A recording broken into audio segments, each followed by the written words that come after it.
Good morning, everyone. Welcome to this month's OakCrest Insight. I'm Ryan Niedert, CEO here at OakCrest. For those of you who are new listeners, our monthly updates on OakCrest Insight. These videos, we have a newsletter in your email, as well as OakCrest Minute, where Steve and I recap the markets, are aimed at keeping our clients informed about key developments impacting your retirement, the markets, economy, taxes, and estate planning. So today, there are several pressing issues likely atop of your mind, including recent political developments and market trends the last month. But my focus today is to really delve into three main areas for you today.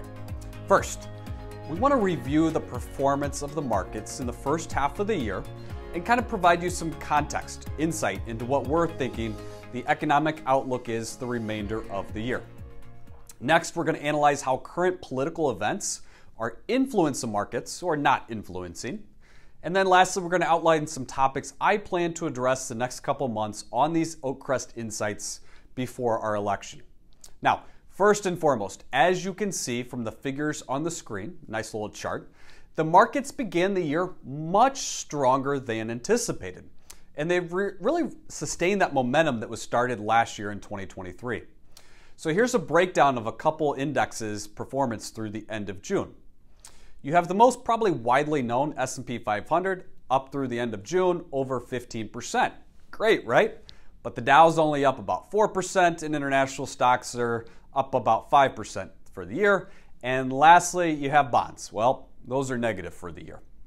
So as you can see, there's a wide range. Now, we provide these updates regularly to you quarterly to show you the big picture versus that 1 month performance being up or down on those statements. So an interesting recent data stat that I found was that 49% of Americans currently believe that the stock market is down for the year.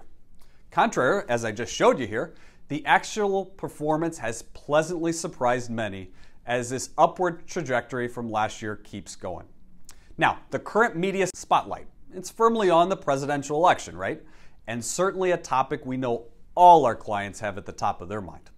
So in the coming months, our objective here at OakCrest is to keep you well informed about how each candidate could impact various sectors of the economy and your financial situation. Now, while we have clarity on Trump's potential policies, really based off his previous term, right? The Democratic field, probably Harris right now, remains uncertain since Biden's departure from the race. So, interesting though, despite the pervasive election-related discourse, the markets really appear unaffected, and the election isn't driving the markets today. So, from a fundamental investing perspective, nothing's changed, even though there is no shortage of election headlines.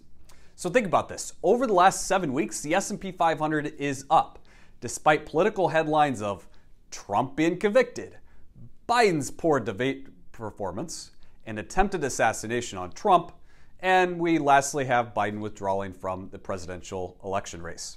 Now, these political shocks are not impacting stocks today, and why is that? Well, there's ample liquidity being provided to financial markets, and it's providing really like a cushion to allow financial markets to digest this political uncertainty. The markets today are focused on inflation staying about 3%, interest rates potentially decreasing in the coming months, and really lastly, earnings or consumer spending, which is driving our economy. Now, the upcoming presidential election will undoubtedly dominate headlines and it will cause the market to go up and down. And we understand our clients' concerns about curiosity about how its potential financial implications on them.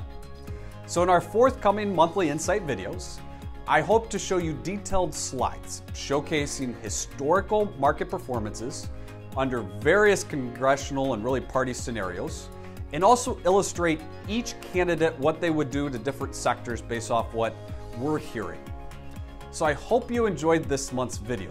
Have a great end of July, and we look forward to seeing you next month on OakCrest Insight.